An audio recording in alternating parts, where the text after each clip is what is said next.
le déplacement n'est pas la même chose que la distance parcourue.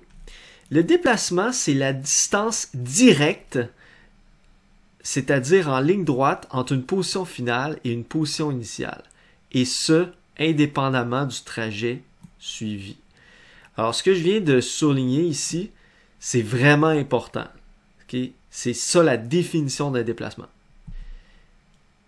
Autrement dit, c'est la distance à vol d'oiseau, le trajet à vol d'oiseau qu'on fait entre le point de départ et le point d'arrivée. Alors, si on reprend, reprenons maintenant la situation suivante. On part du point A ici et on fait le trajet qui est illustré en jaune. Alors, le trajet qui est illustré en jaune, si on ajoute toutes ces distances-là, ça va nous donner la distance parcourue. C'est-à-dire, c'est la distance qu'on a réellement marché. Supposons qu'on parcourt ce trajet-là à pied. Ou si on le parcourt en vélo, ben c'est la distance qu'on a roulé. Maintenant, le déplacement qu'on a fait pour ce même trajet-là, c'est le vecteur qui est représenté en rouge. La flèche qui est en rouge. En passant, quand je dis vecteur, ça veut dire une flèche. Donc, quand on regarde le déplacement, on ne s'intéresse pas au trajet qui a été réellement parcouru. On fait juste regarder c'est quoi le point de départ, c'est quoi le point d'arrivée. Et on calcule la distance à vol d'oiseau entre ces deux points. Autrement dit, le déplacement, on peut aussi dire que c'est carrément le changement de la position d'un objet ou la variation de position d'un objet. Autrement dit, de combien sa position a changé sur un axe ou sur un système d'axes. Alors, supposons que pour se rendre du point A au point B, Karine marche 200 mètres. Donc ça, c'est la distance parcourue, on va l'appeler D. Si elle avait parcouru ce chemin-là en vélo, c'est la distance que son odomètre aurait mesurée. Ou si elle avait parcouru en voiture, c'est la distance que son odomètre aurait mesurée. L'odomètre n'a aucune idée c'est quoi la distance à vol d'oiseau. L'odomètre, c'est juste combien de tours de roue la voiture a fait. Et de ça, elle déduit de combien de distance j'ai parcouru. Quelle distance j'ai parcouru. Fait que supposons que la distance parcourue par le trajet jaune, c'est 200 mètres. Alors, maintenant, si on s'intéresse au déplacement qu'elle a fait entre le point A et le point B, est-ce que c'est une distance qui est plus grande, égale ou inférieure à 200 mètres? Alors, bien entendu, ici, c'est une distance qui est inférieure. Donc, en faisant le trajet à vol d'oiseau, bien sûr, ça serait plus rapide. Elle aurait moins de distance à parcourir qu'en faisant le zigzag qu'elle a fait. Donc, peut-être que le déplacement, qu'elle a fait, c'est peut-être juste, par exemple, 80 mètres.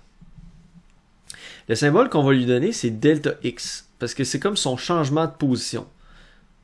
Donc, si on imagine un axe qui ferait ça comme ça, un axe X qui ferait ça comme ça, c'est comme la différence de position entre la position de départ qui est ici et la position finale qui est ici. Alors, c'est pour ça qu'on appelle ça delta X. Alors là, ici, j'ai inventé un nombre, là, 80 mètres, pour les fins de mon explication, mais concrètement, comment on pourrait mesurer le déplacement d'un objet? Ben, en fait, la seule manière de le faire ici, ça serait d'utiliser une carte et un peu comme l'image, si vous voulez, qu'on a ici, et de savoir c'est quoi l'échelle de cette carte. Donc, par exemple, on pourrait savoir que chaque centimètre sur l'image représente une longueur de 100 mètres, par exemple, ou là, j'invente, là, mais donc, si on avait l'échelle, et là, on pourrait mesurer avec la règle c'est quoi la taille de la flèche rouge et dire, OK, j'ai tant de centimètres pour ma flèche mesure telle quantité de centimètres et mon échelle est de tant de mètres par centimètre. Et là, je peux faire une règle de 3 pour aller chercher le déplacement. Donc, le déplacement est un peu plus dur à mesurer parce que, mettons que vous faites un trajet en montagne, vous ne pouvez pas par vous-même directement savoir c'est quoi le déplacement que vous avez fait. Il faut que vous sortiez il faut que vous regardiez une carte dans le fond et que vous regardiez c'est quoi mon point de départ, c'est quoi mon point d'arrivée pour mesurer votre déplacement. Le déplacement peut être positif, négatif ou nul. Regardez par exemple la figure ici. Alors, Zacharie, il va vers la droite, c'est un déplacement positif. Pourquoi positif? Simplement parce qu'il est dans la direction des X positifs. Julia, elle va vers la gauche. Et ça représente donc un déplacement négatif. Pourquoi? Parce qu'elle va vers les X négatifs. Zaya, c'est comme, elle va vers la droite, mais en reculant. OK, mais c'est quand même un déplacement positif. Parce que qu'elle aille comme vers la, tu sais, comme en avançant ou en reculant, ça n'a aucune importance. Ce qui compte, c'est est-ce qu'elle va vers les X positifs ou est-ce qu'elle va vers les X négatifs? Fait qu'ici, OK, elle va en reculant, mais on s'en fiche. Ce qui compte, c'est qu'elle va vers la droite. Donc, elle va vers les X positifs. Donc, c'est un déplacement positif. Et si, par exemple, ici, Jules est immobile, ça veut dire qu'il n'y a pas de déplacement. Bien entendu, puisque son point de départ et son point d'arrivée sont comme... il n'y a pas de distance entre son point de départ et son point d'arrivée, c'est le même point. Comme j'ai fait mention, le variable qu'on va utiliser pour le changement de position ou pour le déplacement, c'est delta x. Delta, le triangle, c'est un symbole qu'on va utiliser très souvent dans le cours. Ça veut dire variation de. Donc, on peut s'en servir pour n'importe quelle quantité. S'il y a une variation de température, on pourrait dire delta T, par exemple. Une variation de masse, on pourrait dire delta M.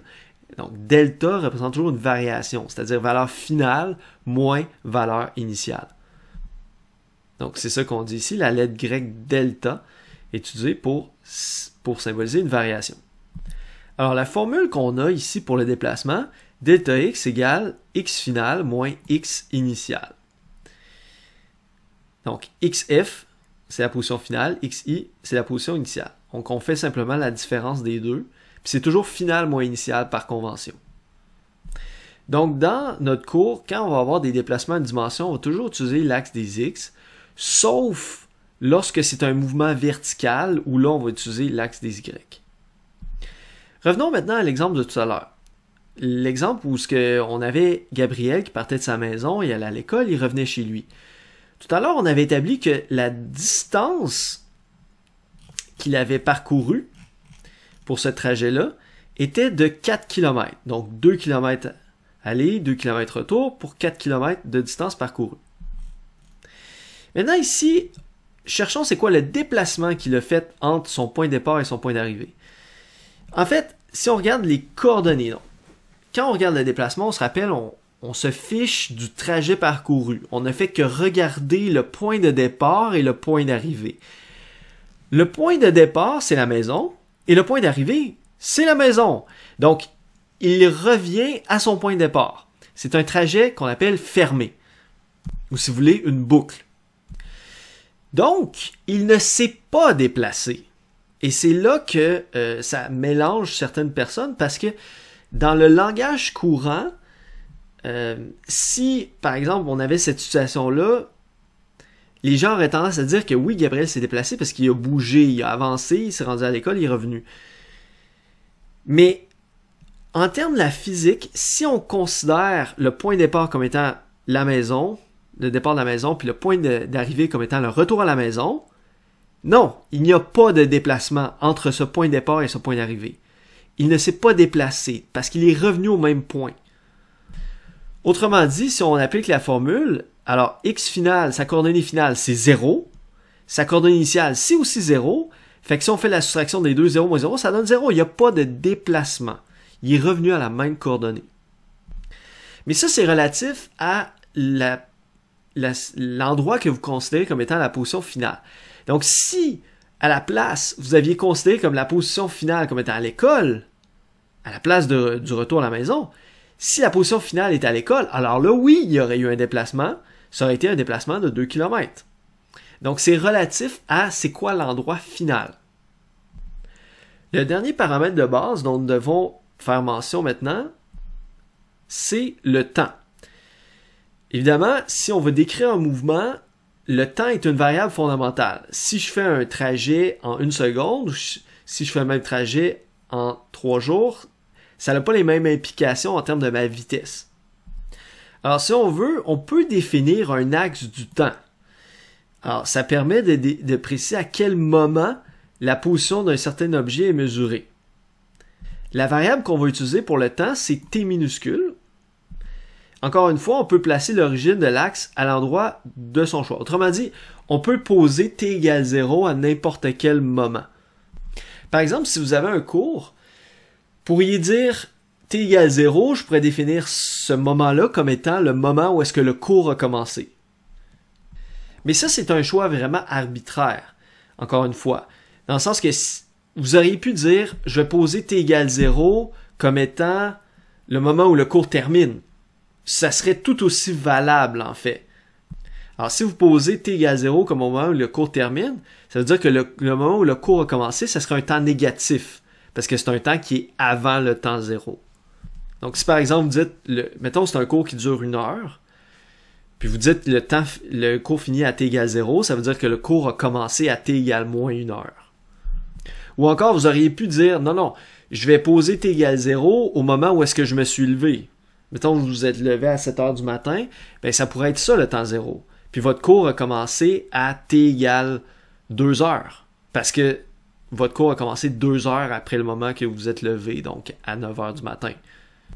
Donc le temps, c'est comme un certain moment, mon cours a commencé à t égale 2 heures. Parce que c'est 2 heures après le moment où je me suis levé, puis j'ai décidé arbitrairement de choisir le moment où je me suis levé comme étant le temps 0.